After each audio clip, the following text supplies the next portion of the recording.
What's happening? Scotty here, out here in the garden, doing some work out in the greenhouse. It's a beautiful day. It is fall. It's the beginning of October 2023, and the weather's perfect. It's mid 70s, almost 80 degrees today, and I've been doing a lot of work in the greenhouse, and I want to share what I've been doing. So as you know, got a lot of plants I've been putting in my greenhouse right now that I propagated a lot of the plant clippings off of my plants, and I got them growing in here now. And a lot of those are bonsais. I'm getting into the bonsai plants, and in doing so I need bonsai pots. So I was out looking around, checking out different places that sell pots, different garden areas, and I found a lot of good ones, but they're very expensive. So I came up with a good conclusion. I looked up how to make pots, and lo and behold, YouTube's got hundreds of thousands of videos on how to make different pots of every variety. So one that stood out to me is making the concrete pots. So right now I've got some molds going on that I've been kind of sampling around with and experimenting with, and I'm going to go over that and show two of them which I've completed, and the process on how I'm making these. It's really fun and it's super cheap. Alright, so I'm going to show what's been going on in the greenhouse, and then we'll do a garden tour, as it is beautiful out. We haven't had our first frost yet, and so everything's just still growing very nicely. But we'll do a walkthrough right now. I am making pots for my bonsai plants. These are all ones that are clippings from plants I got out of the garden that are vines and passion flower, different vines, and ones that I'm starting to grow in these little pots.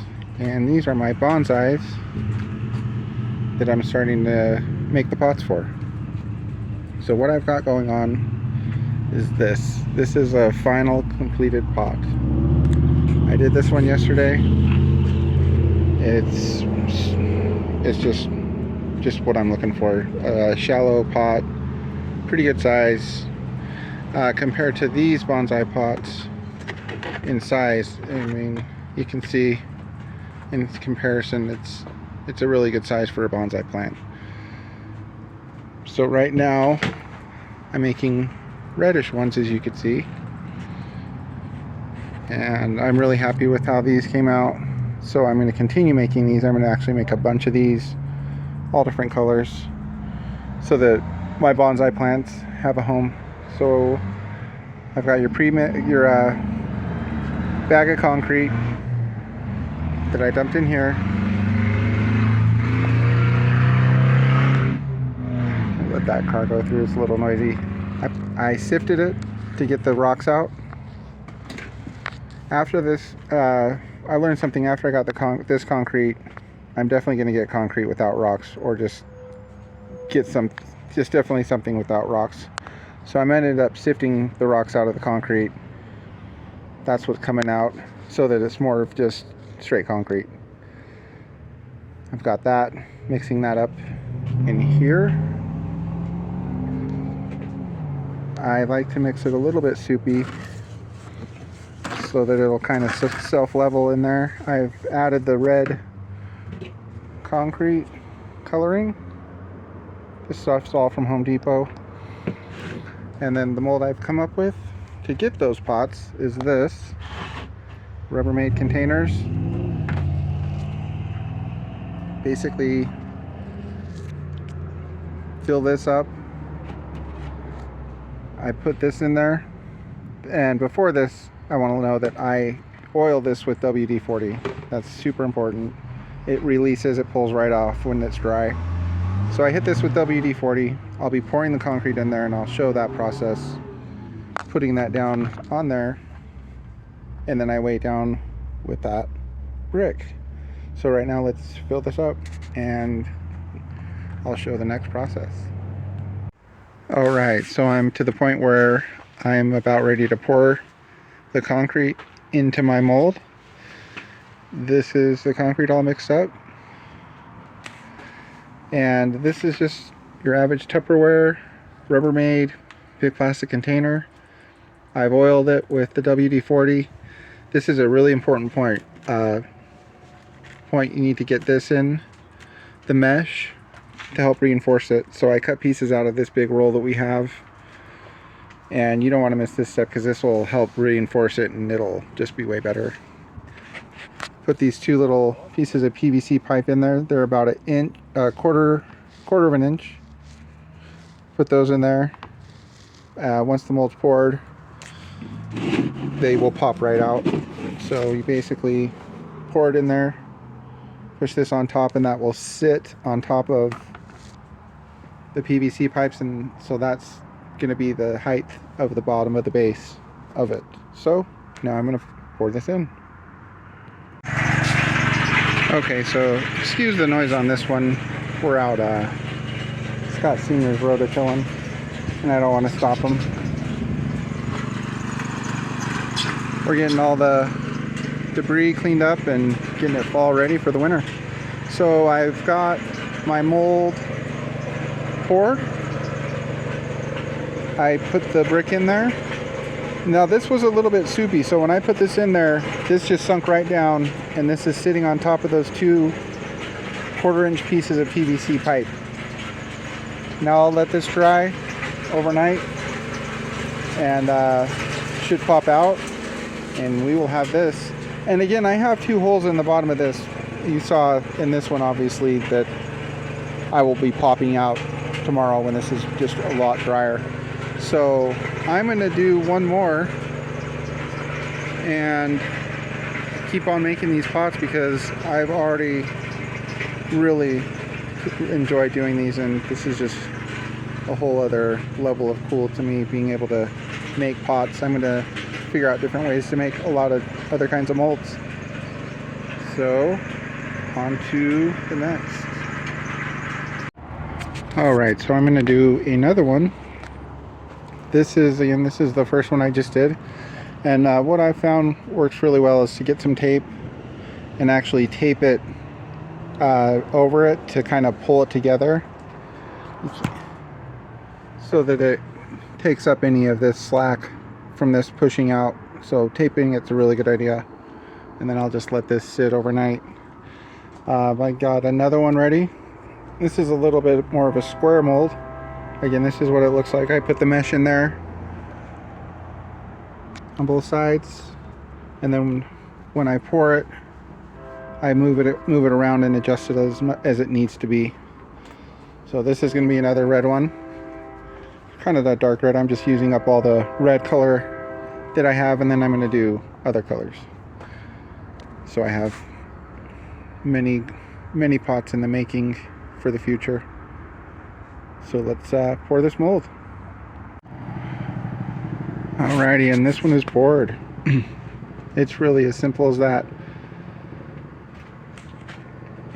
And these are just Tupperware or Rubbermaid containers that I just kind of had laying around that weren't being used.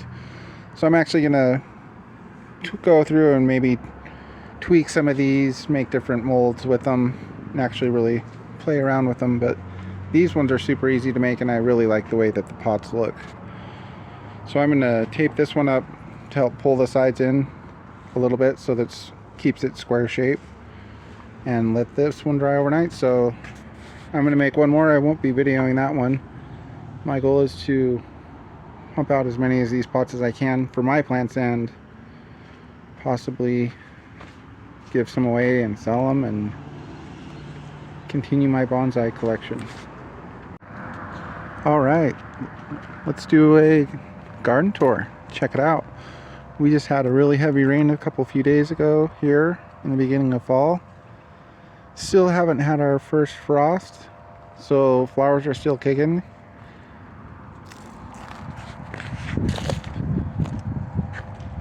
We're just cleaning it up right now.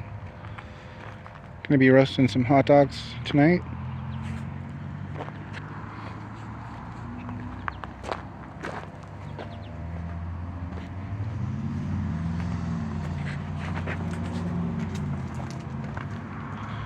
Our loofah sponges are really going awesome. Some of them we've dried out. I'll show those in the greenhouse. But they're really cool sponges.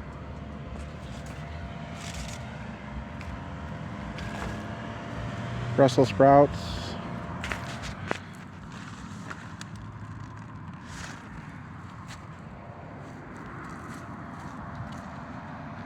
We tilled this area.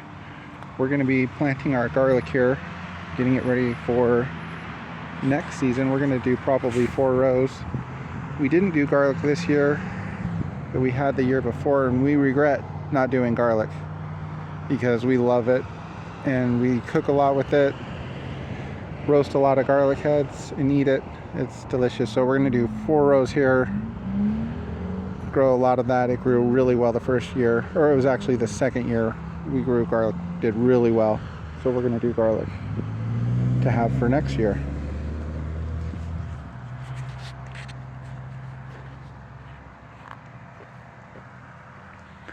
We've had our landscape gardener guy, Manuel, here.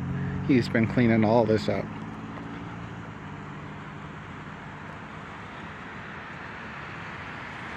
And our raspberry plants, oh man, they're doing so good. We're out here picking them, and we can't pick fast enough. But these are delicious. I'll come out here and pick some, fill up some bags and freeze them.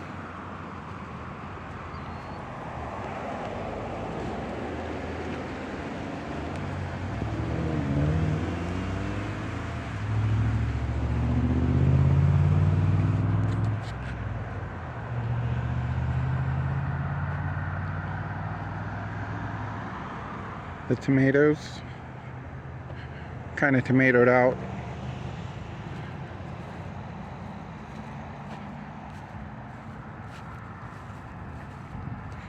We've got some sprouts coming. There's a lot of stuff trying to grow because it's still warm, but once that first frost hits, it'll wipe all this out. But for now, it is looking beautiful. It smells really nice.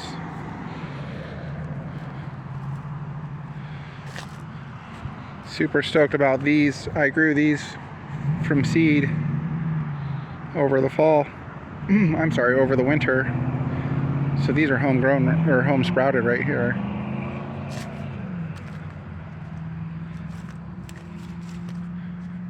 We've kind of been cutting back the sunflowers and debris and making piles of it. And the big giant sunflower stalks we take and grind up into wood chippings, and we put it out throughout the garden. This is just nice. All these flowers I started from seed in the greenhouse, and it's just been really nice watching them grow so well.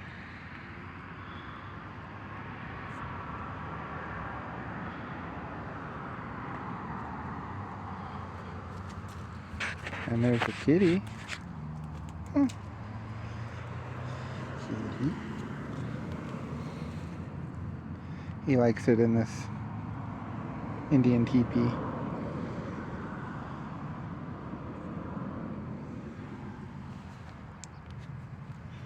These are all the strawberries.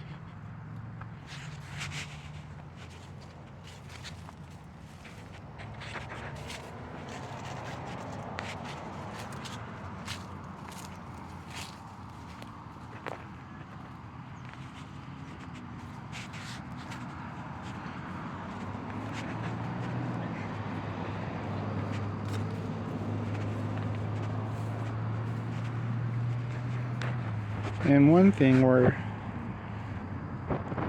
that I experimented with, I think I mentioned in a previous video, was I got a bag of grass seed and seeded this pathways through here, and kind of wanted to see how it would be with the grass versus just dirt pathways, and we really like the grass, so we're gonna be putting grass in all the pathways and just keep it mowed. It keeps the weeds down in the pathways and it looks really nice. Helps keep the moisture in.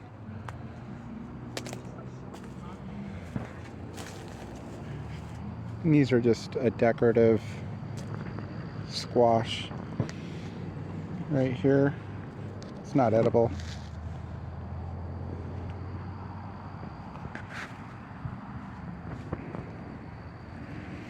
And the flower house. I did plant a giant gourd in here, and one of them grew. A long gourd. So I'm hoping that this has some good seeds, and then I can plant these next year and maybe give it a little more attention. It got a little crazy in here. This is the kitty's house. It's turned into his house. And then over here, still kicking. These vines you see, these are morning glories. They just went crazy in some areas, so we let them. They're beautiful purple flowers. Some of them are mixed flowers, but it grew up on some of this too. I'll probably just fill this with morning glories next season. I don't think we'll have a choice because they're going to grow anyways, but they're a beautiful vine. They grow like a weed. If you're looking for an easy, beautiful flowering vine, plant morning glories.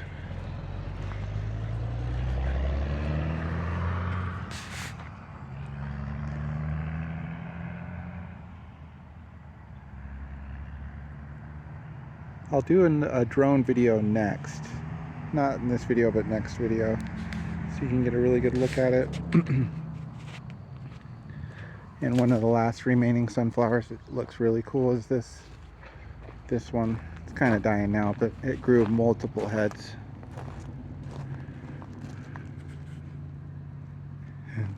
There's like 20 heads on that. Pretty cool how some of the flowers and different plants grow. And then of course the giant sunflower forest. I'll not walk through it, but this came out just awesome. Some of the biggest ones in there that I measured were 13 feet.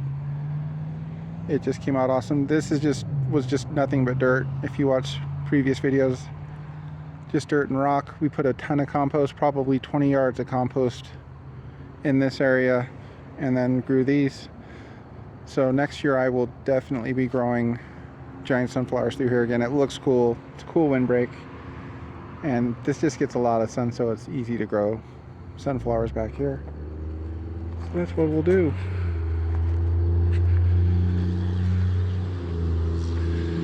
So that's the garden. Let's take a little walk through in the greenhouse again. I'm getting ready to make another bonsai pot plant. Let's take a look at this. This is nice. These are all my plants I've propagated. Clippings.